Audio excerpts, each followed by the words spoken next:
क्या आप लोगों में से किसी ने कभी बिहार के किसी शहर में लॉटरी एजेंसी की प्रचार गाड़ी को देखा था? आपको याद है कैसे प्रचार किया जाता था? आपको मैं सुनाता हूं। नोट का कोट, रेगजी का बटन झनाझन करेगा। ये सत्यनारायण एजेंसी की प्रचार गाड़ी है। यहाँ हर सप्ताह नोटों की बारिश हो रही है, इनामों की बारिश हो रही है। पटना के बिरचंद पटेल पथ पर आजकल कुछ इसी अंदाज में पद की बारिश हो रही है, टिकट की बारिश हो रही है, मंत्री पद की वर्षा हो रही है, लोकसभा चुनाव के टिकट की वर्षा हो रही है, पद प्रतिष्ठा सबकी बारिश हो रही है। जी हाँ, आप बिल्कुल सही समझ रहे हैं। मैं प्रदेश भाजपा की बात कर रहा हूं। मैं प्रदेश भाजपा कार्यालय की बात कर रहा हूं। नमस्कार, मैं हूं विभेश त्रिवेदी और आप देखना शुरू कर चुके हैं जनता चौक लाइव। मैं आपके लिए बहुत रोचक और रोमांचक खबर लेकर आया हूं। आप मेरे साथ अंत तक बने रहें। आगे बढ़ने से पहले कृपया मेरे वीडियो को लाइक कीजिए, इसे अधिक से अधिक शेयर कीजिए और मेरे चैनल जनता चौक लाइव को सब्सक्राइब कीजिए। इस वीडियो को इतना शेयर कीजिए कि मैं लाखों दर्शकों तक पहुंच सकूं और मेरा मनोबल बढ़े। कहीं जाइएगा मत, अंत तक बने रहिए। मैं फिर कहता हूं, खबर बहुत रोचक है। हाँ, तो मैं कह रहा था कि यह भिखू भाई दलसानिया की भाजपा है, यह विनोद तावड़े की भाजपा है। यहाँ हर सप्ताह पद प्रतिष्ठा की बारिश हो रही है, मंत्री पद की वर्षा हो रही है, लोकसभा चुनाव के टिकट की वर्षा हो रही है। पूरी की पूरी भाजपा या तो सरकार में जा चुकी है या फिर सदन में जाने की तैयारी में है। प्रदेश भाजपा के पदाधिकारी सरकार में उप मुख्यमंत्री बन रहे हैं, मंत्री बन रहे हैं, उप मंत्री बन रहे हैं या चुनावी संग्राम में प्रत्याशी बनाकर भेजे जा रहे हैं। भाजपा के पदाधिकारियों के बीच पद की बारिश हो रही है, चुनावी टिकट की बारिश हो रही है। आज रविवार को लोकसभा चुनाव 2024 के लिए भारतीय जनता पार्टी ने बिहार के 17 लोकसभा निर्वाचन क्षेत्रों के लिए अपने प्रत्याशियों के नाम की सूची जारी कर दी। इस सूची में प्रदेश भाजपा के 2 महामंत्री प्रत्याशी बनाए गए हैं और प्रदेश भाजपा के 1 उपाध्यक्ष भी प्रत्याशी बनाए गए हैं। मार्च का महीना प्रदेश भाजपा के महामंत्रियों के लिए, प्रदेश भाजपा के उपाध्यक्ष के लिए खुशियों की बारिश का महीना रहा। मैं सबके नाम बारी बारी से बताऊंगा। इसी जनवरी महीने की बात है, प्रदेश भाजपा के अध्यक्ष सम्राट चौधरी को बिहार सरकार में डिप्टी सीएम की शपथ दिलाई गई। सम्राट चौधरी बिहार के उप मुख्यमंत्री बनाए गए। तो सम्राट चौधरी इन दिनों प्रदेश भाजपा के अध्यक्ष भी हैं, राज्य सरकार के उप मुख्यमंत्री भी हैं और वे प्रदेश 20 सूत्री कमेटी के कार्यकारी अध्यक्ष भी हैं। ये तो हो गई अध्यक्ष की बात। और अब मैं महामंत्रियों और उपाध्यक्ष की खुशियों की पिटारी खोलता हूं। प्रदेश भाजपा के महामंत्री मिथिलेश तिवारी को बक्सर लोकसभा क्षेत्र से भाजपा का प्रत्याशी बनाया गया है। जी हां, बक्सर के भाजपा सांसद और केंद्रीय मंत्री अश्विनी चौबे का टिकट कट गया है। प्रदेश भाजपा के महामंत्री मिथिलेश तिवारी बक्सर लोकसभा क्षेत्र से प्रत्याशी बनाए गए हैं। मिथिलेश तिवारी की पहचान एक अच्छे संगठनकर्ता की रही है, एक अच्छे कार्यकर्ता की रही है और माना जाता है कि भिखू भाई दलसानिया ने एक कुशल संगठनकर्ता को, एक जमीनी कार्यकर्ता को बक्सर लोकसभा क्षेत्र से प्रत्याशी बनवाया है। पूरी बिहार भाजपा को पता है कि सिवान की राजनीति में, गोपालगंज की राजनीति में मंगल पांडे और मिथिलेश तिवारी के बीच अदावत चलती है, प्रतिस्पर्धा है, टांग खिंचाई की कोई कोशिश नहीं छोड़ी जाती है। मंगल पांडे भी बक्सर लोकसभा क्षेत्र से टिकट के दावेदार बताए जाते थे। हालांकि उन्हें राज्य सरकार में एक बार फिर से स्वास्थ्य मंत्री बनाया गया है और मंगल पांडे के प्रबल प्रतिद्वंदी मिथिलेश तिवारी को बक्सर लोकसभा क्षेत्र से भाजपा प्रत्याशी बनाया गया है। अगर मिथिलेश तिवारी जीतकर संसद में पहुंचते हैं तो आप अनुमान लगाइए कि मंगल पांडे के सामने मिथिलेश तिवारी का कद, उनका रुतबा कैसा होगा।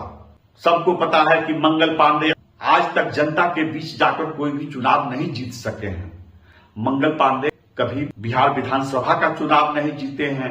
मंगल पांडे कभी लोकसभा के प्रत्याशी नहीं बनाए गए। मंगल पांडे लगातार 3 बार बिहार विधान परिषद के सदस्य बनाए गए। दूसरी ओर मिथिलेश तिवारी पूर्व में निर्वाचित विधायक रहे हैं और अब वे बक्सर से लोकसभा के प्रत्याशी बनाए गए। अब दूसरे महामंत्री का नाम बताता हूं, शिवेश राम। प्रदेश भाजपा के महामंत्री शिवेश राम को सासाराम सुरक्षित लोकसभा क्षेत्र से भाजपा का प्रत्याशी बनाया गया है। अब आप सोच रहे होंगे कि प्रदेश भाजपा के किस उपाध्यक्ष को प्रत्याशी बनाया गया है। चूंकि ये पार्टी में नए हैं, डॉक्टर राजभूषण चौधरी निषाद प्रदेश भाजपा के उपाध्यक्ष हैं और उन्हें मुजफ्फरपुर में सांसद अजय निषाद का टिकट काटकर भाजपा प्रत्याशी बनाया गया है। डॉक्टर राजभूषण चौधरी निषाद रोसड़ा के मशहूर डॉक्टर हैं, इनकी पत्नी भी डॉक्टर हैं। रोसड़ा में इनका बहुत बड़ा अस्पताल है। डॉक्टर राजभूषण चौधरी निषाद मुकेश सहनी की पार्टी वीआईपी के संस्थापक सदस्य रहे हैं। लोकसभा चुनाव 2019 में वे मुजफ्फरपुर संसदीय क्षेत्र से वीआईपी के प्रत्याशी थे। हालांकि वे चुनाव हार गए थे, लेकिन उन्होंने काफी मत बटोरे थे। बाद में राजभूषण चौधरी निषाद को न सिर्फ भाजपा की सदस्यता दिलाई गई, बल्कि कुछ ही दिनों के बाद उन्हें प्रदेश भाजपा का उपाध्यक्ष बनाया गया। संकेत उन्हीं दिनों मिलना शुरू हो गया था। कभी सांसद अजय निषाद प्रदेश भाजपा के उपाध्यक्ष होते थे और उनकी जगह निषाद समाज से डॉक्टर राजभूषण चौधरी निषाद को प्रदेश भाजपा का उपाध्यक्ष बनाया गया। अब राजभूषण चौधरी निषाद मुजफ्फरपुर संसदीय क्षेत्र से भाजपा प्रत्याशी हैं। तो प्रदेश भाजपा के अध्यक्ष डिप्टी सीएम हैं, प्रदेश भाजपा के उपाध्यक्ष लोकसभा के प्रत्याशी बनाए गए हैं, प्रदेश भाजपा के 2 महामंत्री लोकसभा चुनाव के प्रत्याशी बनाए गए हैं। बात यहीं पर खत्म नहीं होती है। पद प्रतिष्ठा की बारिश की कहानी यहीं खत्म नहीं होती है। इसी 16 मार्च को प्रदेश भाजपा के 3 महामंत्रियों को राज्य सरकार में उप मंत्री का दर्जा दिया गया। प्रदेश महामंत्री ललन मंडल को प्रदेश 20 सूत्री कमेटी का उपाध्यक्ष बनाया गया। दूसरे प्रदेश महामंत्री जगन्नाथ ठाकुर को 20 सूत्री कमेटी का सदस्य बनाया गया और तीसरे महामंत्री राजेश वर्मा को 20 सूत्री कमेटी का सदस्य बनाया गया। 20 सूत्री कमेटी के सदस्यों को उप मंत्री का दर्जा दिया गया है। तो 16 मार्च को बिहार भाजपा के 3 पदाधिकारियों को राज्य सरकार के मंत्री वाला दर्जा दिया गया। तब आप जोड़ लीजिए, प्रदेश अध्यक्ष डिप्टी सीएम हैं, 3 पदाधिकारी लोकसभा के प्रत्याशी बनाए गए हैं और 3 पदाधिकारियों को मंत्री पद का दर्जा दिया गया है। तो इसलिए मैंने कहा कि यह भीखू भाई दलसानिया की बिहार भाजपा है, यह विनोद तावड़े की बिहार भाजपा है। यहाँ पद की बारिश हो रही है, प्रतिष्ठा की बारिश हो रही है, गाड़ी बंगला की बारिश हो रही है, टिकट की बारिश हो रही है। मैं जो कहानी सुना रहा हूं यशगान के लिए नहीं सुना रहा हूं, मैं एक सवाल खड़ा करना चाहता हूं। राजनीतिक पंडित पूछ रहे हैं कि यह प्रदेश भाजपा अध्यक्ष सरकार चलाएंगे या संगठन चलाएंगे, सम्राट चौधरी सरकार चलाएंगे या चुनावी जंग में एक सेनापति की हैसियत से अपने लड़ाकों की मदद करेंगे, चुनाव अभियान का संचालन करेंगे, चुनाव मैदान में शंखनाद करेंगे। यह सवाल हमारा और आपका नहीं है, यह भाजपा का आंतरिक सवाल है। सवाल यह भी है कि जब प्रदेश भाजपा के पदाधिकारी खुद चुनाव लड़ रहे होंगे तो वे भाजपा प्रत्याशियों की मदद कैसे कर पाएंगे। भाजपा के पदाधिकारी संगठन का दायित्व निभाएंगे, मंत्री पद का दायित्व निभाएंगे या चुनाव अभियान के संचालन में सहयोग करेंगे। पहले भाजपा में एक परंपरा थी कि जिन लोगों को चुनाव लड़ना होता था उन्हें संगठन में कोई अहम दायित्व नहीं दिया जाता था। ऐसा इसलिए किया जाता था कि जो संगठन के पदाधिकारी होंगे वे पार्टी के चुनाव अभियान में समय देंगे, पार्टी के चुनाव अभियान को गति देंगे, प्रत्याशियों की मदद करेंगे। तो यह समस्या भीखू भाई दलसानिया की है, विनोद तावड़े की है कि वे किन पदाधिकारियों के बूते संगठन का संचालन करेंगे, चुनाव अभियान का संचालन करेंगे।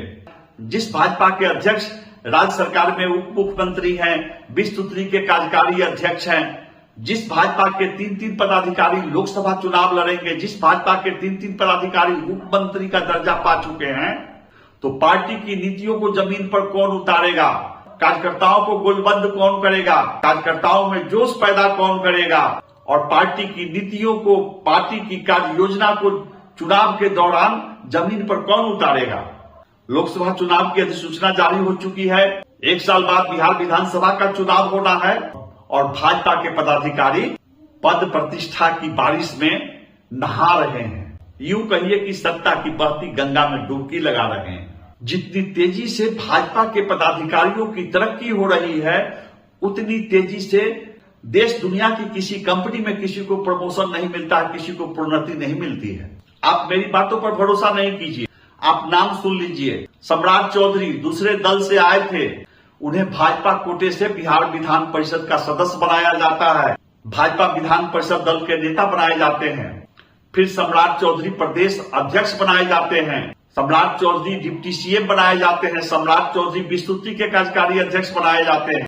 जितने कम समय में सम्राट चौधरी को ये पद मिले, बिहार भाजपा के इतिहास में आज तक किसी नेता को इतनी प्रोन्नति नहीं मिली।